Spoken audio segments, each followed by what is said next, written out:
Pacers finalize their roster for the regular season. As surmised here last week, Langston Galloway, Deividas, Sirvydis waived. A couple Exhibit 10 guys also waived. Final roster spot goes to James Johnson. We'll break it all down and preview the seasons of the last two guys we haven't done yet on today's Locked On Pacers podcast. You are Locked On Pacers, your daily Indiana Pacers podcast. Part of the Locked On Podcast Network, your team every day.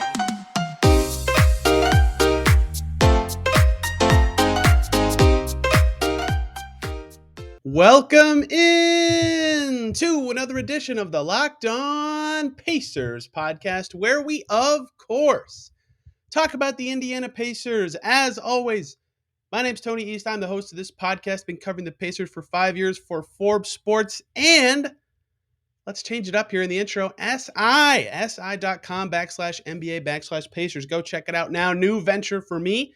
Going to be doing Pacers coverage full-time this season for the first time in my life as part of the Fan Nation SI partnership. Go check that out. Wanted to plug myself for a little bit at the beginning of the show, which I haven't done in a long time. Thank you all for listening for years and making this potentially possible for me this season. Today, we're talking about the Pacers finalizing their roster ahead of this regular season. As expected, Langston Galloway and Deividas Sirvydis were waived after the Pacers played the Rockets last Friday. James Johnson claiming the 15th roster spot. Three other guys come in and out via the Exhibit 10 sort of signee situation all over the weekend. We'll break down all that, what it means, and then we've previewed 15 seasons on this show. We got to do two more. Trevelin Queen, the final two-way guy who was signed last week, and James Johnson, because he is going to lock up, it looks like at least, that last roster spot. So lots to dive into today. Hey, thanks for making Locked On Pacers your first listen today and every single day. We're free and available wherever you get podcasts and YouTube. Let's talk about what happened this weekend. Pacers, Rockets plays. Deividas Sirvydis gets in there for at the end of the game, hits a three. Langston Galloway plays over 12 minutes. And then right after the game, boom, they are waived. So why did this happen? If you didn't listen to last Friday's podcast for your explanation, today is Monday, which is the day before the NBA regular season. We made it. And every NBA team has to get their roster down to the correct numbers by Monday. You could waive a guy on Monday. In theory, their cap hit would carry for 2 days, though that is not what teams want. So technically, they had to waive players by Saturday to have their roster prepped for Monday. And it is 17 players. 15 standard deals is the maximum. Some teams have less. And two ways is the maximum as well.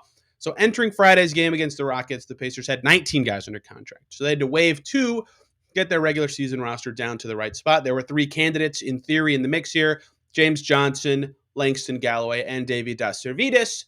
James Johnson seemed like the most natural fit. We'll talk about why as the show progresses, and he ended up being the case. Galloway and Sirvydis were waived right after the game. Now, it got a little bit more confusing for fans because in the same announcement where the Pacers said they waived Galloway and Sirvydis, who played throughout the preseason, they signed Tevin Brown and Eli Brooks and Jermaine Samuels, and then waived those guys on Saturday, the very next day. So those cap hits will not carry into the season. But those guys that was done for G League rights, right? They're rookies, so they have no G League right ownership. By giving them the Exhibit 10s, they're now under Mad Ant right ownership. They could get a bonus. They'll go down to the G League team. They got a day with the Pacers, which was cool. I was at practice on Saturday and got to see all three of those guys shooting and working on a basket with Mad Ant's head coach and Pacers assistant Tom Hankins. So none of those guys will touch the Pacer ecosystem, but they were all signed and waived within a day. And the Pacers got down to 17. So that's why Sirvydis is out. That's why Galloway is out. We'll start with Sirvydis really quickly because Carlisle said at practice on Saturday that Sirvydis will be reporting to the Pacers G League team unless he gets scooped up by another team, which could be a European team or an NBA team in theory. But if he does play in the G League this year, it will be with the Mad Ants. Carlisle called him an NBA player, but just not enough room, right? Rosters can only be a certain size. Averaged 3 points per game in the preseason. Shot really well, 42.9% from three-point range. That's his marketable skill as a pro, that shooting, and he showed it at Fan Jam in the preseason, all this stuff. But again, just not enough room on the Pacers roster, so he'll go down to the G League, and that'll be an interesting spot. The Pacers, Mad Ants, right now look like they're going to be really heavy on wings. Kendall Brown on that two-way. Trevelin Queen can play 2-3. Justin Anderson's down there, right? So Sirvydis certainly will be in the rotation and in the mix, but there's going to be some good wings. Jermaine Samuels, Tevin Brown, who just got added in. There's going to be some good wings on that Mad Ants team. So the standouts amongst that group will be guys to watch for this season, since the Pacers do like to do those sorts of call-ups. The other waiver was Langston Galloway, who does not have an Exhibit 10. It wasn't even legal for him to, so he will not be with the Mad Ants this year. He could, in theory, end up anywhere.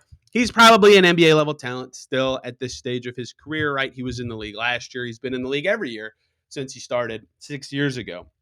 But again, not enough spots on the team. And when comparing him and James Johnson, who both I would say just met expectations in the preseason, did not exceed them, it basically to me came down to these guys are both vets who've been to a lot of places, who've been on deep playoff runs and understand the league. What do they bring to the Pacers that the other one maybe doesn't? And James Johnson had two things, I think, that helped him a little more. One, he's a little older and tougher than Galloway, just in terms of perception. And two, he's played for Carlisle before, so there's some familiarity there. So those two things I think mattered a lot here. And the other factor is Johnson's a forward, whereas Galloway's a guard. Pacers much stronger depth in the guard spots already, so it made more sense to keep Johnson. And thus Galloway, unfortunately, who I would say did everything asked of him throughout the preseason, was unfortunately the last waiver. Carlisle said the same thing. He said, NBA talent, I feel like he should be in the league and get picked up somewhere. If not, he could likely do the Team USA route again, as he has for World Cup qualifying, Olympic qualifying, things like that. The few times I saw him, he actually had some Team USA gear, like a backpack and stuff. So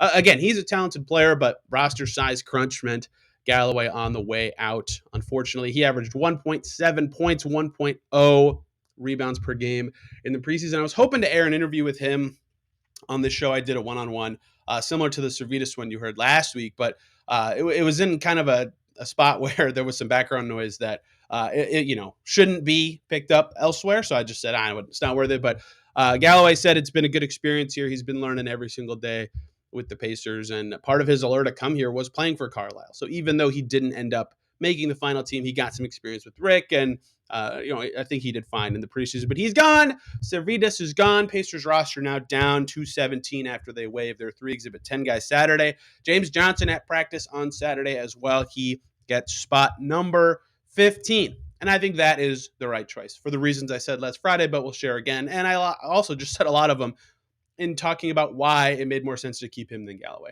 But they need forward depth pretty badly. I mean, even just looking at the Pacers roster zoomed out, they're starting Chris Duarte at the 3, who could be a 2 or a 3, and Jalen Smith at the 4, who is probably more naturally a 5 in the NBA.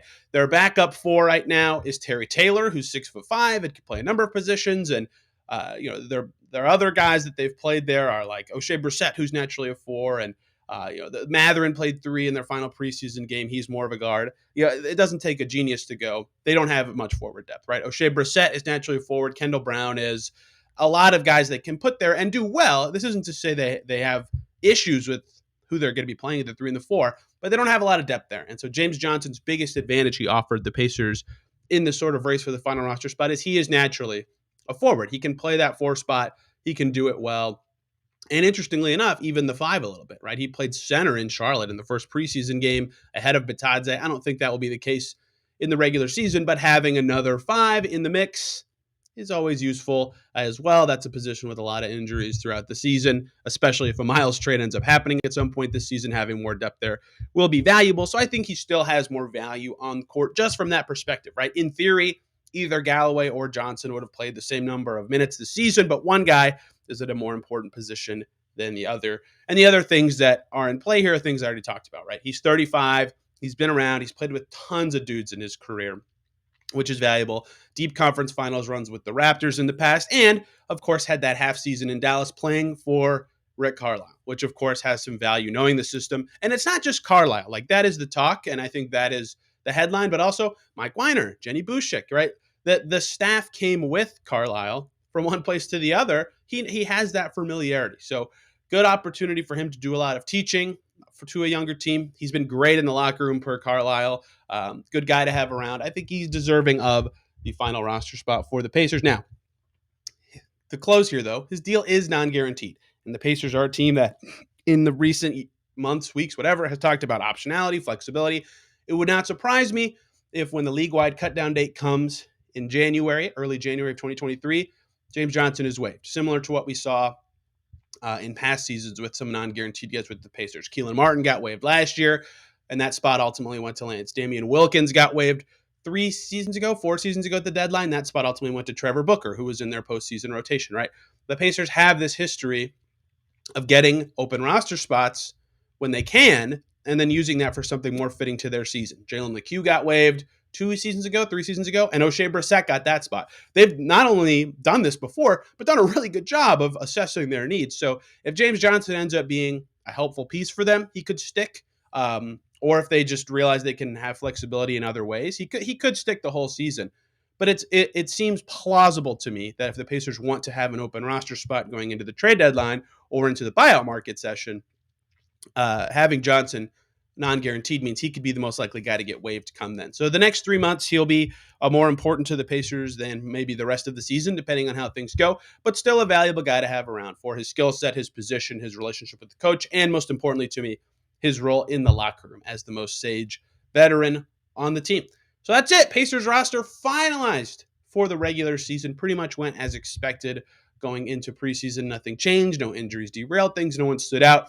And the Pacers have their team. Hey, also on this show, I've done 15 player season previews. The starting five plus Ben Mathurin, 3 episodes on bench groups by position, guard, forward, and center. But I haven't done one for the recently signed Trevelin Queen and the now confirmed on the roster, James Johnson. They deserve season previews as well. So with the roster finalized, let's look ahead to what to talk about from those guys. And then tomorrow we'll recap preseason play and everything we learned about this team from those games. And then Wednesday, we'll, of course, get into season preview mode as the Pacers open their season that night. But for now, let's talk about James Johnson here coming up in the next segment, what to watch for in his season, the key stats to monitor, because he could end up playing here and there, and that's an important role, that deep bench center. That was a guy that Amita Brima was stealing minutes at that spot a few seasons ago after injuries popped up. Terry Taylor was a center last year after injuries. Pacers have some injury-prone guys in the mix at the 5. It's important to talk about what James Johnson can bring to this team. Before we talk about that, though, I want to talk to you guys about Rocket Money, something that can help you save money or cancel a subscription you forgot about. Like me, I was paying for something in a video game, $3 a month for like 18 months. Completely forgot, had no idea. That's why I love using Rocket Money. Can totally come in and fix the problem. Formerly known as Truebill. Are you wasting money on subscriptions? 80% of people have subscriptions they forgot about, like I just talked about. And maybe for you, it's an unused Amazon Prime account or a Hulu account that never gets streamed. There's this great app that can help you track all of that. And because of it, you can no longer waste your money on subscriptions you don't use or need anymore. You might have heard of it. It's called Rocket Money, formerly known as Truebill. The app shows you all your subscriptions in one place and cancels what you don't want for you. Rocket Money can even find subscriptions you didn't even know you were paying for, like they did for me. You may even find out you've been double charged for a subscription. You cancel in their app. All you do, click cancel, and Rocket Money takes care of the rest. Cancel unnecessary subscriptions with Rocket Money today. Go to rocketmoney.com/lockedon. Seriously, it could save you hundreds of dollars per year. That's rocketmoney.com/lockedon. Thank you, as always, for making Locked On Pacers your first listen today and every single day for your second listen. Let's cross over sports here. Locked On Colts with Jake Arthur and Zach Hicks killing it, covering the Colts, who are over 500 after beating the Jags, and they actually scored points for once. The Colts guys can break that all down for you if you're an indie sports fan. If you didn't know Locked On Colts exists, you do now. Go check it out if you want daily podcast content about the Colts. Hey, let's keep going here, though, talking about the Pacers' finalized roster and their new 15th man, James Johnson, on the team.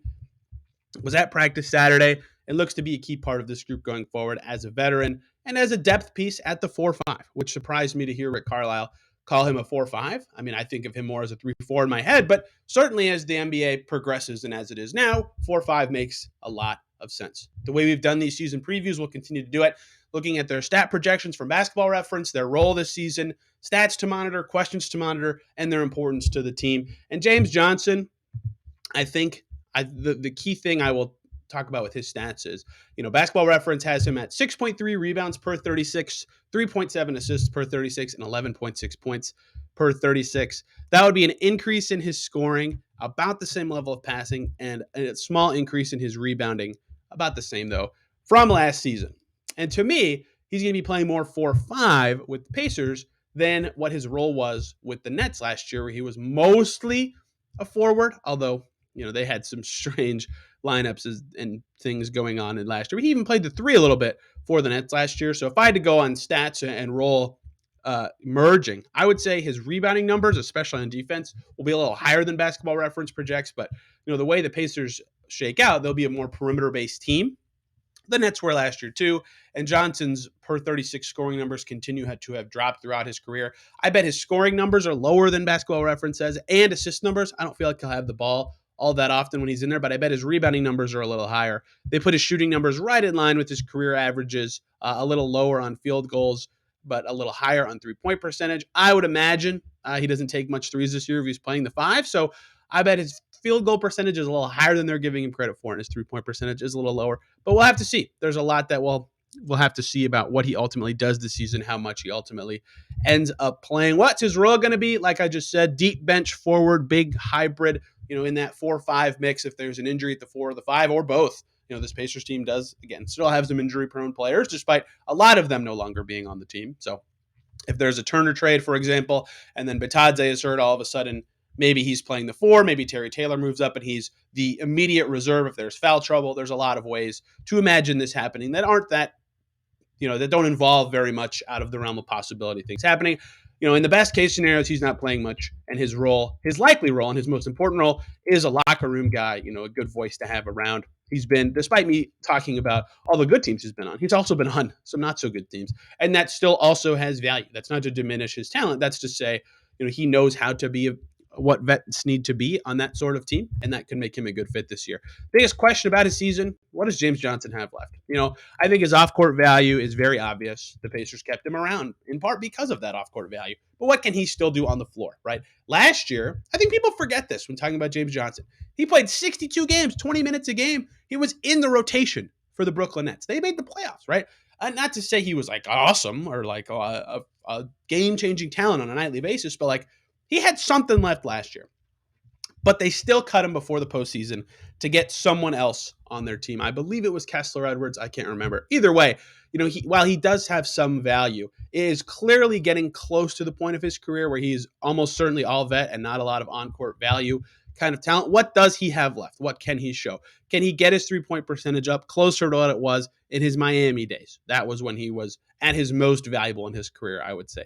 Right? Does he have this extra gear as a rebounder and push it kind of guy, or is he mostly just a screen big, a toughness guy, and a beast on the glass? And that is still a sort of valuable player at the 4, but not the James Johnson that existed in the past. Still, I think he has some talent, just how much, I think we'll find out this year. And the stats to track that will monitor that, because points per 36 have dropped every year for a considerable number of years in a row now. Going back to, oh my goodness, 2015-16. He jumped from that year to the next year, and then it has fallen every year of his career since then, right? Can he kind of stabilize those numbers? Can he show that he can find a role that he can still do consistently at this age? And I think defensive rating is another one to monitor there, right? That is a team stat, yes, but, can the Pacers keep up with their normal level of defense with him out there? His defensive impact numbers have also dropped recently throughout his career. Right? Can he do enough to be an even on-off guy if he's actually needed to play? Now, he might not play enough for that to matter, but these are just the stats to monitor. And the last one is minutes. This is kind of a cop-out answer, but not that him playing is a problem for the Pacers necessarily, but he played 1,000 minutes last year for the Nets. He played 1,000 minutes the season before that for various franchises. I think if he's playing 1,000 minutes for the Pacers this year, something has gone quite wrong for the Pacers, whether that's injuries or some crazy trades or just off the rails kind of stuff. And I guess crazy trades aren't inherently bad, but if he reaches 1,000 minutes this year, something has gone wrong for the Pacers. Not that he can't do fine with 1,000 minutes, but if he reaches that threshold again, I think the Pacers season will have gone out much differently than many have predicted. So that's obviously a stat to watch for him. If he's playing a lot, that says a lot about both him and the Pacers season at some stage of his career. How important is James Johnson to the success of the team this year? Very little, very little. Again, most of the value I place on James Johnson's role in the Pacers is off-court value. Being a veteran, doing a lot, in the locker room and sharing tips, advice, coaching. That has the most value to me, and that is important. But, when I've talked about the success of the team for every other player, there's 2 rubrics I've used. One, if the Pacers turn out to be way better than everybody thinks, and they're actually good this year, how important would this player be to that? James Johnson's not going to be in the rotation, or even, he's a garbage time guy. Not at all. And the other rubric for Pacers' success this season is young players getting better. And he's 35, right? So I don't think he really meets either rubric. Again, he has importance as an off-court guy. I do not want to diminish that at all. But in terms of what you will look back on this season, next April, next May, whenever, and say, was the season a success for that player or the Pacers? James Johnson will not have had a ton of memorable moments if, again, things go as the Pacers project, and he might not even be around all season to have that impact. But again, it's too early to guess on that. And then the other question I ask to end these for players is, are they angling for a spot on the Pacers long term, or are they important to the Pacers long term? Neither. Neither for James Johnson. Maybe if he has a wonderful year, they keep him for the whole year and he comes back next year. But beyond a 2-year marriage, maybe, I don't see him sticking with the Pacers for a super long time at his age and skill set right now. He might be angling for a spot in the NBA more so than the Pacers, right? Fighting to keep it. Like, he had to take a non-guaranteed Exhibit 9 deal to get into camp this year. And he made the Pacers, and maybe that was why he took the contract he did, is he felt like he had a good chance to make this team, and he did.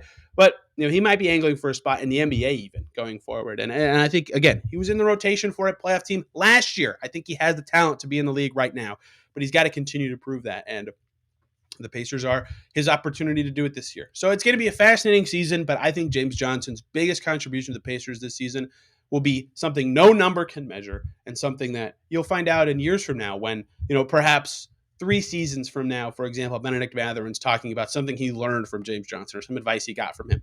That's where I think his lasting impact on the Pacers will be, more so than anything he does on the floor. But we'll see. I've been surprised by older players before. Damian Wilkins did, in fact, play better than I thought for the Pacers a couple years ago, for example, in a similar role to what James Johnson will have this year. One more guy, and then season previews are done. Finished. Fiend, Trevelin Queen, the 2-way signee from last season, did a show discussing why the Pacers picked him up last Wednesday, I believe, after he was signed when he cleared waivers. If you want to check that up, let's preview his season. 2-way contract guard forward for the Pacers, Trevelin Queen. Can he repeat as G League MVP? My goodness, was he killer last year in that role. Before we do that, though, really quickly, got to talk to you guys about BetOnline.net, your number one source for football betting info this season. You can find all the latest player developments, team matchups, news, podcasts, and in-depth articles analysis on every game you can find at BetOnline.net. And as always, BetOnline remains your continued source for all your sports wagering information, live betting, up-to-the-minute scores for every sport out there, and more. They've got odds up for Monday Night Football. Chargers favored over the Broncos, 4.5-point favorites. The Chargers are, if you're into that sort of thing. Colts somehow beat the Jags after losing to them horribly in Jacksonville.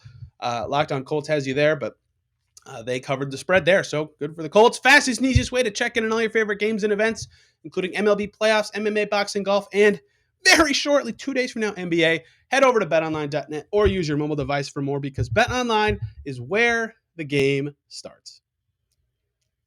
Thank you, as always, for making Locked On Pacers your first listen today and every single day. For your second listen, go check out Locked On Mavs. They made the most recent signing in the league. What's up? Facundo Campazzo is a Dallas Maverick. What's up with that signing? Is that a good fit with Luka? The Locked On Mavs guys will break it all down for you over there. Let's carry on here with the final season preview for a player, Trevelin Queen. Recently signed last week. It was fun to talk to him at practice. He was able to practice Wednesday, I can't remember what day. We ultimately got to speak with him, but he was recovering from a concussion, didn't end up playing in the preseason, so tough to evaluate his game and his fit with the Pacers right now because he hasn't played with them yet outside of practice situations, but we have spoken with him. He is going to be on this team come opening night on a 2-way contract. And I'm really intrigued by him just because of his background, right? He was homeless at one point, I believe, and has really had to, went to military school, New Mexico State, and kept getting better, and then G League, and then NBA with the Rockets last year. Like, his ascent has been fascinating, and I'll be curious to see what that looks like this season. And Basketball Reference says, similar to last year, this is a points player. 18.1 points per 36 with Houston last year, was well over 20. I'd imagine, given the deep bench of the Pacers, that he will not get as many scoring opportunities as he did on the Rockets team when he's in there. So it makes sense his scoring would dip a little, with small increases in his assist numbers, which would be welcome. That is Not something I expect, but is something Basketball Reference projects. And small decrease in his rebounding numbers. I bet his per 36 numbers are about the same as his rookie year, but a tiny bit less scoring given what his role will be with this Pacers team. Now, they project him to shoot better from three and worse from the field. I think he'll shoot better from the field and about the same from three as last year, maybe a little bit worse. His G League shooting was not as good as his NBA shooting. So I'm expecting 45%-ish, maybe 44% from the field, and about 32% from deep if he gets any significant minutes.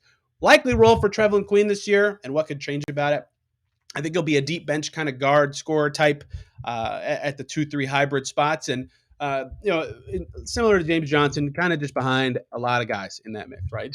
Duarte, Heald, Matherin already obviously in the mix getting those minutes. And Neesmith is there. They had Langston Galloway playing there in the preseason. That obviously won't happen. But Kendall Brown is there.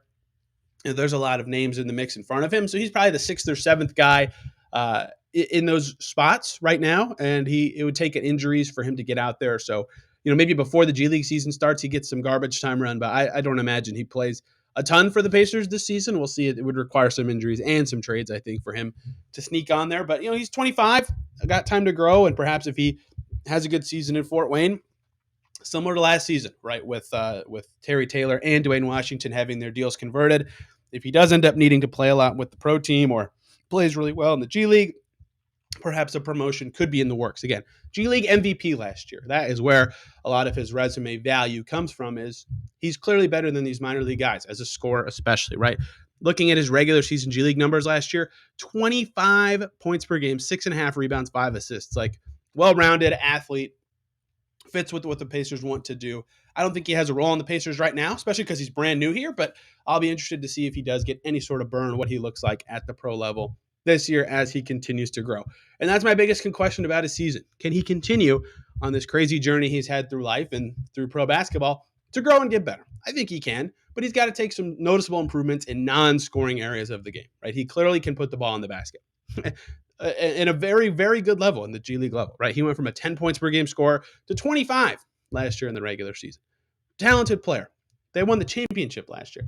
So he's clearly good. He's clearly NBA level talent, but can he continue to get better in other areas as a passer, as a rebounder, in transition, as a steals guy? There's a lot of ways he could do it.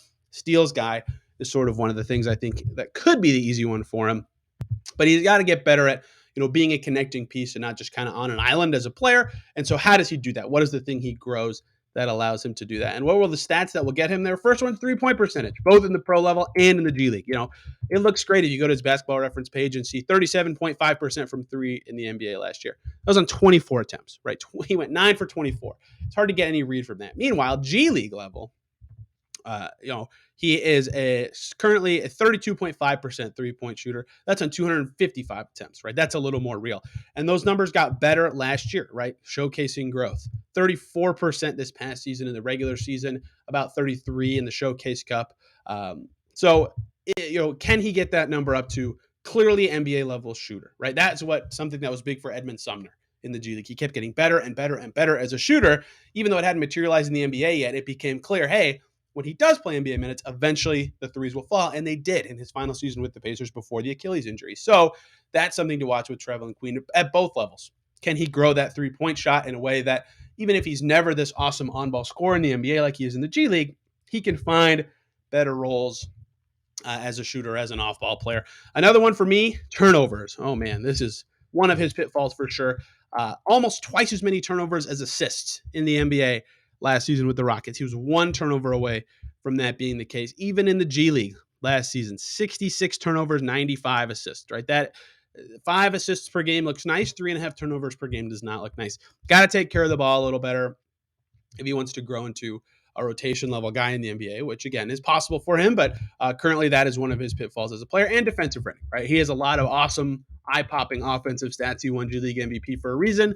His defense, he's athletic and can kind of stay in front of some guards, but his team defense, his general awareness on that end of the floor must get much better if he wants to grow into an everyday NBA player, which again, he's got the tools to do it. The athleticism is there. He's shown some skills in that way. And the steal numbers in the G League, by the way, are kind of impressive, right?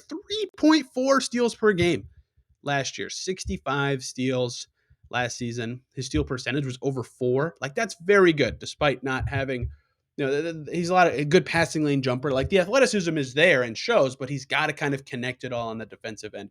I'm looking forward to seeing what that ends up looking like, if anything, this season. So, how important is he to the success of the Pacers this season? Not at all. Not at all. So, but different than James Johnson, right? James Johnson doesn't fit either of the rubrics success criteria, neither success nor growth. But Trevelin Queen could be a depth piece, right?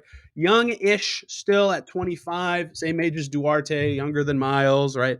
Right in the mix with O'Shea Brissett's age, Terry Taylor's age, for example. So he's still got growth here. Like Victor Oladipo took his huge jump at 25. He's only been in the NBA 1 year. So growth kind of monitor. So under the rubric of development, maybe he's a guy you look back on and go, Trevelin Queen went from a two-way player to a key rotation piece for this Pacers team. What a find by the front office to get him after he was waived in Philly, and what a job by the coaching staff to develop him. Like, this is a success. That is possible, I think, at the end of the season. I would put low odds on it, but it's possible. So low importance to the Pacers this season, but could sort of sneak in to the success of the team this year if you look back in that way. In terms of winning and losing games, I highly doubt he has much impact on the win-loss record this season, though, in his role. It's very hard for two-way players to do that. Now, is he angling for a spot on the Pacers long-term or angling for a role? Yeah, I think so. And again, G League MVP last year got him a bunch of guaranteed money in training camp, got him to another team, right? I still think he's going to have league-wide value, but with Hield and trade rumors and no real wings, Neesmith's got some question marks about how good he is, right? He had an awesome preseason game that's going to buy him a lot of time. He had his rookie option picked up. I think he'll be in the rotation for the Pacers early this season, but still some question marks about his long-term impact. Really struggled in Summer League, for example. So if Hield gets traded and Neesmith's not as good as he may be projected to be really early in his Pacer tenure, and they need some juice on the wing, maybe he gets some burn there. So it's possible he could get that.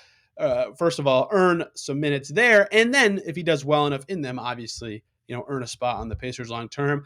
A reserve 2-3 is a technically needed piece at all times for this team. So we'll see where it goes there. But I think if he plays well in the G League, and it is in the ecosystem of the franchise, he could be a guy they keep their eye on for a spot next year, similar to how the Sixers were able to get him because he played well in the G League for the Rockets last year. So we'll see with him. We'll see with James Johnson what their seasons end up being. But the seasons have been previewed for every single Pacers player, and now it's time to focus on the big picture, right? Tomorrow, we're talking Pacers preseason. What did we learn? What went well? What didn't go well? What does that mean for the regular season? We'll try to have a guest for that there.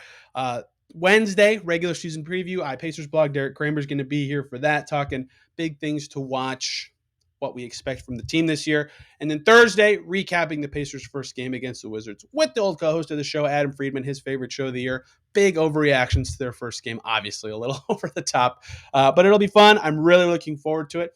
And thank you all for listening this offseason. We're here. The NBA season is here. If you're listening, today's the last show, technically, that isn't an NBA game day for a very long time. So we made it. Everybody, congratulations if you're a big NBA fan. I cannot wait. We'll be back tomorrow, like I said, recapping preseason and everything we learned. Till then, everybody, have a great rest of your day.